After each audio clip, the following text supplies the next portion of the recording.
Oui, ça va être un remplacement de câble d'accélérateur. Alors, je l'avais fait il y a 2 mois, mais il se trouve que le câble d'accélérateur que j'ai acheté il y a 2 mois, il est où ce con? Bah, le sertissage fait par mes soins était de mauvaise facture et le réparer avec un Risland n'ayant pas tenu,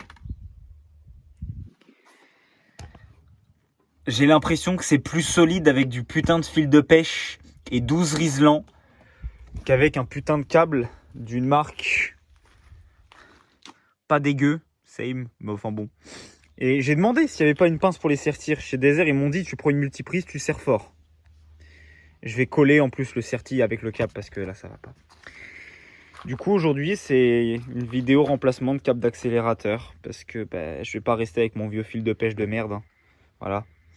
Et on va faire vite fait un petit check-up parce que qu'est-ce qu'il te faudra toi quand tu auras une R11 et comme moi tu auras mal serti ton câble et que tu l'auras cassé? Du fil de pêche. Celui-là c'est du tressé. Je m'y connais pas en pêche, mais ça a tenu sans borne. Enfin, j'ai fait sans borne et il tient toujours. Par acquis de conscience et par maniaquerie, je vais changer mon câble, mais ça pourrait encore tenir. Beaucoup de Risland, mais ça, je pense que tu le sais. Un petit jeu de cliquet que tu auras posé de là où c'est bien gras. Super.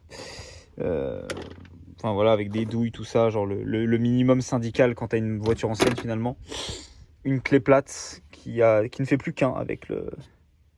Raphaël, tu viendras récupérer ta clé plate. Promis, je te la laverai. Une clé à pipe aussi, là, je suppose qu'elle fout là.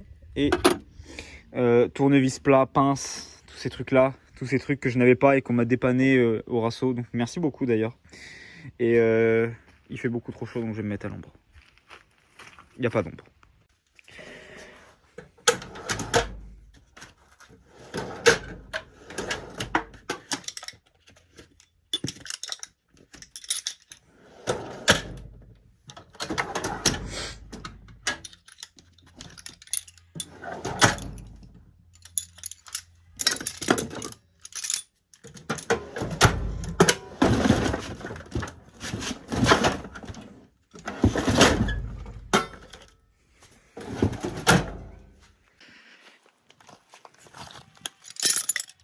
Alors, c'est pas bien compliqué.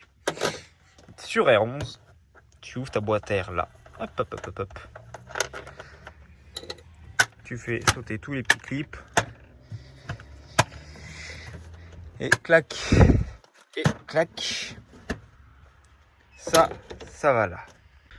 T'as aussi ça à desserrer, mais je l'avais pas remis. Et l'écrou, il était tombé dans le coin là. Donc je l'ai retrouvé. Hop. Et t'auras ça à dévisser. Et là, il faut que je coupe parce que j'ai besoin de mes deux mains. Hop là, tout est démonté. On voit bien ici ma magnifique réparation retendue et retendue et retendue par 40 000 Risland. Qui a le mérite de marcher, hein, vraiment. Voilà. Alors, je suis désolé si c'est mal cadré, hein. Il y a trop de soleil et je vois rien de ce que je filme. Donc là, on va venir prendre... Tu prends ta meilleure tenaille et puis tu m'arraches tous les Risland.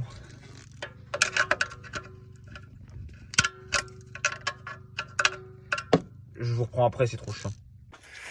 C'est bon, j'ai dégagé mon amas de Risland, j'ai coupé mon vieux câble là. Hop, on vient desserrer cette vis là. Alors j'avais fait 2 repères au marqueur parce que oui, on a même pu me prêter un marqueur au Rasso pour regarder comment le câble était, mais comme j'avais mis trop long ce fil, j'ai réglé un peu comme j'ai pu. Donc là, tu desserres ça. Hop, et alors après, c'est là que ça se passe. Ah non, il faut filmer dans le même sens. Je sais plus comment que ça se démonte, mais je sens que ça va finir. Voilà. En fait, c'est juste clipsé dans le tablier, quoi. Donc tu tires dessus. Et voilà. Et je vais récupérer cette petite partie parce que je crois que je n'ai pas la même. Voilà, cette partie-ci, je ne l'ai pas vue dans le kit qu'on m'a donné. Donc, étant donné qu'elle est neuve, c'est pas dérangeant. Donc ça, je garde bien. Et puis ça, ça va aller à la poubelle après, hein.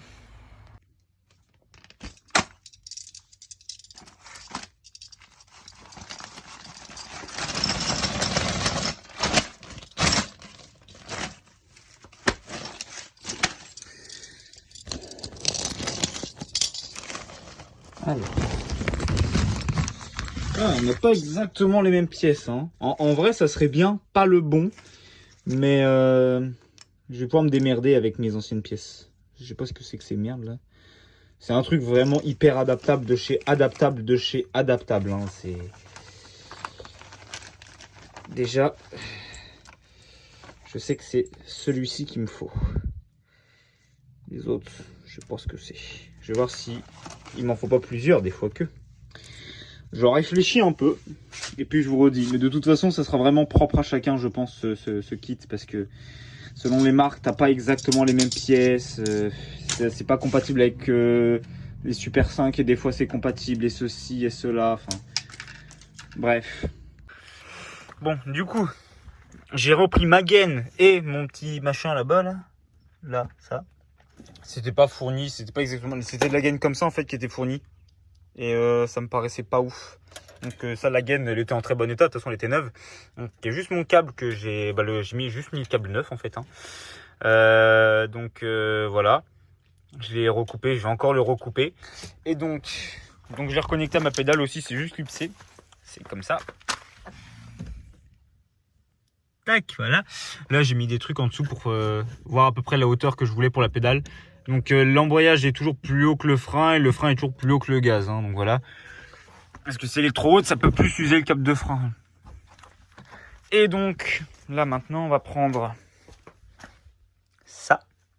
Je vais recouper encore un peu mon câble de gaz. Je vais mettre de la colle là-dedans, dans le petit trou. Je vais mettre mon câble. Je vais attendre que ça sèche. Et ensuite, on va mettre des petits coups de multiprise pour bien le sertir. Et puis je vais remettre après de la colle tout autour. Et je vais laisser sécher. Parce que juste le sertir, ça suffira pas. Je veux les deux. Donc je vous reprends encore après. J'ai pas 3 mains. Hop là, c'est remonté. J'ai bien gardé ma gaine à moi parce que celle qui était fournie c'était de la merde. J'ai mis le petit serti entre guillemets que j'ai pas serti, que j'ai collé à la super glue. Patex crocodile. J'ai essayé de tirer dessus comme un bœuf, c'est pas venu. Ça a pas cassé. Normalement ça passe. Donc j'ai fait le choix de pas le sertir. En fait j'ai rempli le truc de colle. J'ai mis mon câble. J'ai attendu que ça sèche. Après j'ai remis de la colle autour là. Et quand je plie le câble, ça craque pas. C'est bien tendu et tout. Donc voilà. Et donc, d'ailleurs, donc moi j'ai coupé à peu près tout ça. Et donc ça, on peut régler la hauteur de la pédale de gaz. Donc moi je l'ai réglé pour que légèrement avant que je sois pied au plancher, ça soit en fait vraiment pied plancher, en fait que ça touche le plancher, pour que ça n'exerce pas de force trop importante sur mon câble qui n'étant pas serti d'origine dans le métal, pouvant présenter des petites faiblesses. Là bon voilà, je ne pense pas. Donc je crois que c'est réglé pour que ça soit comme ça en fait. Voilà, et pas comme ça, mais bon. Je ne perds pas grand chose, hein, 1 mm. Honnêtement, le câble, voilà quoi.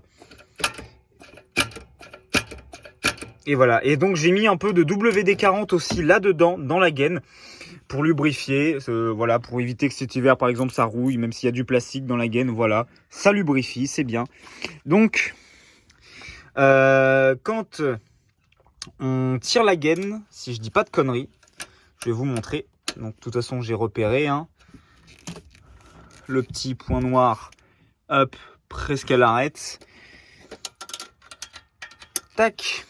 Quand on rapproche la gaine en fait, enfin le bout de la gaine, quand on le rapproche de cette petite pièce-ci là en fait, eh bien la pédale s'enfonce donc vers le bas. Et quand je tire dessus, ça va avoir pour action, alors je resserre vite fait pour vous montrer, ça va avoir pour action de remonter la pédale.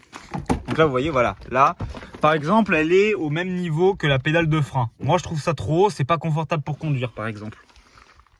Donc c'est pour ça, quand elle est trop haute, c'est pas confortable. En fait ton pied, au lieu d'être comme ça, il va être comme ça. Moi qui roule beaucoup, qui fait quelques longs trajets, tout ça, c'est pas très confortable. Donc voilà, je me remets à peu près comme j'étais. Même un petit peu plus bas parce que je voulais qu'elle soit légèrement plus basse encore que ce que j'avais mis. Et je resserre. Voilà, je sais pas si c'est très intéressant pour vous de me regarder serrer une putain de gaine avec une clé plate de 10. Voilà. Et donc je vais regarder. J'appuie sur ma pédale des gaz et oh, c'est bon, je ne perds rien. Je vais même pouvoir la mettre légèrement plus bas peut-être. Parce que là j'accélère bien au max, hein, on le voit. Ça vient bien en butée ici. Voilà, donc je vais encore la baisser un petit peu parce que je ne veux pas être embuté. Je veux préserver mon câble et je ne veux pas avoir à remettre du fil de pêche au bord de la route.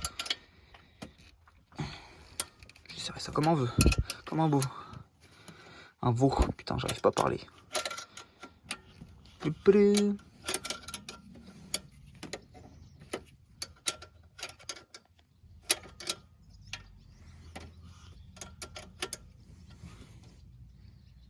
Voilà, mais je peux pas trop encore jouer parce que la gaine est un poil courte.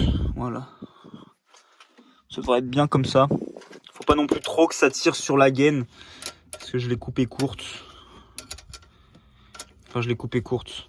Si, je l'ai très légèrement recoupée par rapport à tout à l'heure.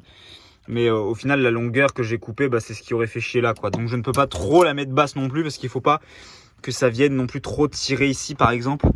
Donc là, je vais même peut-être là. Voilà. Comme ça fait un bon entre-deux avant que je dévisse et maintenant.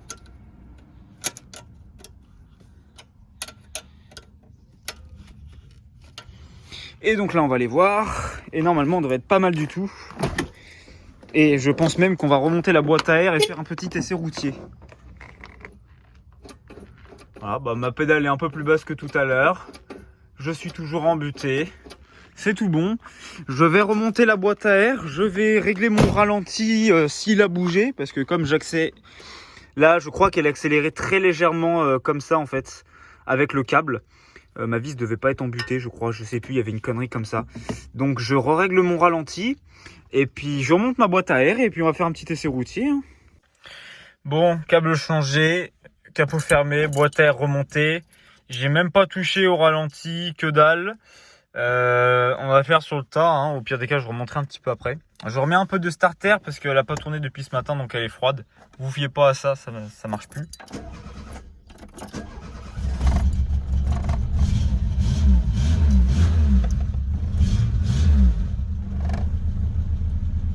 Elle n'a même pas besoin du tout de starter, là il appuie au max. Ralenti parfait, bon elle est froide donc elle fait des petits trous. Le câble réagit beaucoup mieux que celui que j'avais installé par contre.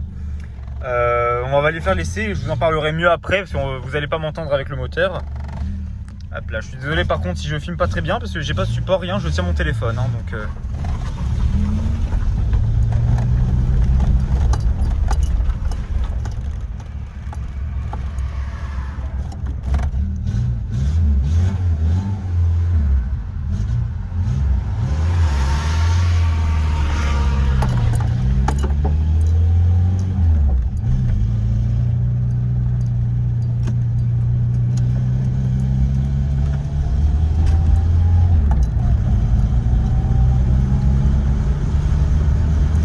ça a l'air de plutôt bien marcher. On va aller faire un petit tour pour la faire chauffer un peu parce que si j'ouvre le deuxième corps elle s'étouffe et ça va pas. Je voudrais voir si ça teste, si ça marche pour tester le deuxième corps, si ça arrache pas le câble. Je préfère l'arracher à 5 minutes de chez moi qu'à 1 heure. Je vous reprends juste après. Bon, ça a l'air de très bien marcher.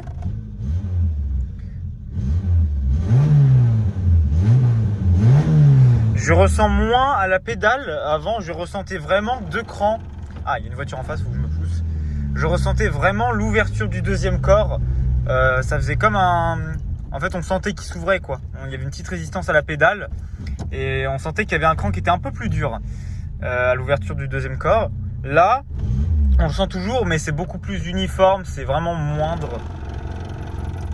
Pas de soucis. Et ça marche très bien. Là, alors, elle est chaude, hein, je le précise. Ça affiche que c'est froid, mais c'est chaud.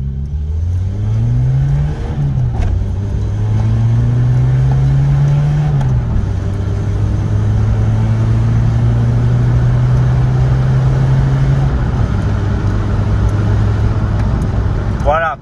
Donc du coup la pédale, quand j'accélère, elle touche vraiment le plancher. Enfin le plancher. Elle touche la moquette quoi. Elle rentre en contact avec. Et ça va préserver quand même plus ou moins le câble du coup. Donc ça c'est ce que je voulais, c'est parfait. Donc là la balade se terminée, je vais rentrer du coup chez moi. Je vais redémonter ma boîte à air, voir si le câble n'a pas bougé, si il n'a pas commencé à se dessertir, même sur 1 millimètre, hein, ça pourrait suffire pour que petit à petit, voilà. Et puis, je pense que je vais essayer de voir si j'ai pas un marqueur ou quelque chose pour faire un petit marquage pour que quand j'enlève la boîte à air, je puisse le voir tout de suite si le câble a commencé à se dessertir. Comme ça, voilà. Allez, rentrons au bercail. Bon. Pour le véhicule de prestige de collection, c'est fini, j'ai plus rien. Merde, je suis habitué à Insta, désolé. J'ai plus rien à faire. J'ai plus rien à faire. Si, on a toujours des choses à faire. Mais en tout cas, pour mon câble d'accélérateur, c'est fini. Hop. Je peux pas mettre le flash parce que le téléphone a un peu chauffé, mais là, on voit très bien qu'il a pas bougé, le câble qui s'est pas desserti. Il faudrait que je vous montre dans l'autre sens, donc je vous mettrai à l'envers sur votre télé. Hein, je suis désolé, mais voilà, comme ça je peux filmer de plus près. Mais là, j'ai pas l'impression qu'il ait rebougé. J'ai pas démonté la boîte à air. Ça va rester comme ça. Au pire des cas, étant donné qu'il est juste collé, je pourrais toujours le réemmancher et le recoller, ou auquel cas le sertir avec une pince multiprise pour rentrer. C'est tout à fait faisable. Sinon, tout ça, je vais le ranger, je vais le mettre dans le coffre. J'ai une boîte exprès. Donc voilà, c'était la fin de la vidéo spéciale câble d'accélérateur dont je me serais bien passé. Et je l'ai lavé hier, mais je vais la relaver. Tchuss.